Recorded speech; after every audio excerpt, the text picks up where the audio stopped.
Back now with more of Today on this Wednesday morning, 30th day of April, 2008.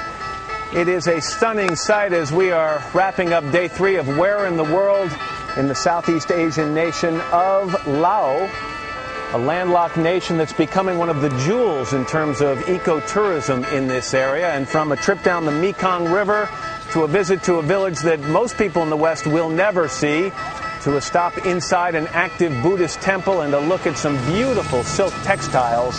It's been a pretty nice show. Al, Ann, and Natalie are standing by in Studio 1A back in New York City. Guys, good morning again to all of you. Good morning, Nat. And Nat, you know, you've really inspired a lot of people this morning to want to go there because, my goodness, it's so beautiful. And you look like you're having a good time.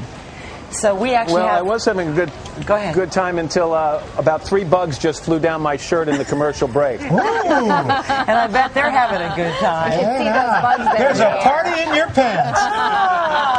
Well, while you try to get them out of your pants, let me tell you that coming up in this hour, we're telling people how they can get to Laos, what kind of advice that Peter Greenberg is going to help us in terms of why it's a good idea to go there, how you can get a great deal, all that coming up. Matt, I was going to ask you about the wildlife, but I guess we already know. Some wildlife. I got some of the local wildlife down my shirt right now. Also, I think I told you earlier, this place is known as the land of a million elephants. There are only truly about 2,000 left here. It is a large wild herd, though. And as NBC's Ian Williams tells us, some of them are true athletes. It must be one of the world's most unusual sports. Elephant polo, a heavyweight contest.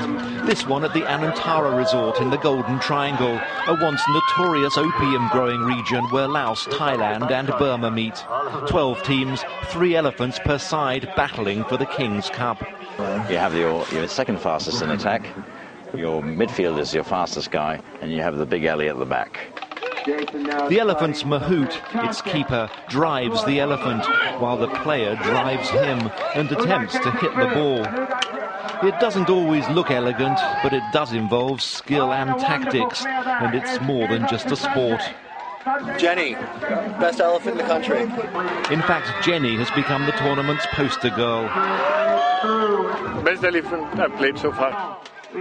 After being rescued from the streets of Bangkok, where she'd been taken to beg for money. We've actually deliberately gone out and found elephants that are on the streets, that are begging for a living, that are not in nice situations. Life can be hard for domestic elephants. Thailand alone has more than 2,500, expensive to keep, and since logging was banned, there's little legal employment outside tourism. The money raised from the polo is for a pioneering elephant hospital. They've already bought this customized ambulance. Basically, 85 or 90% of the cases that come in are all can be traced one way or another to human abuse. A huge splinter pierced this elephant's foot while she was logging along the border with Laos. Also here, landmine victims together with malnourished and exhausted animals.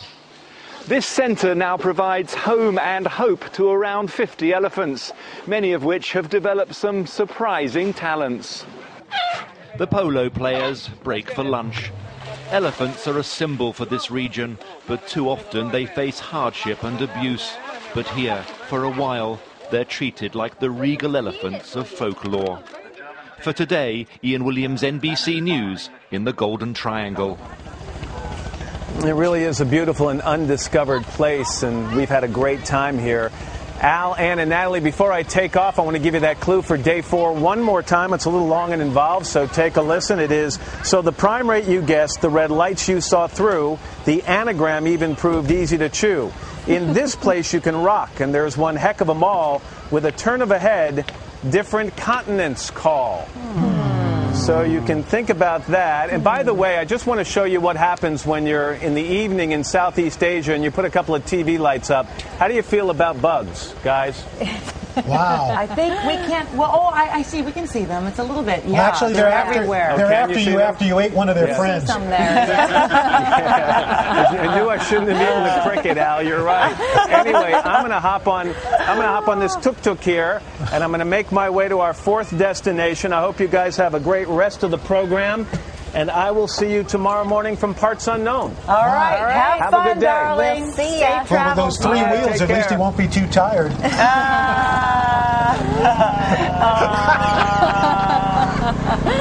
No dogs chasing him, just the mosquitoes. That's pretty cool. What a great location. It's just been spectacular. I really want to go. Gorgeous. Well, if you want the second clue, you can go to our website at todayshow.com and then find out what's going on.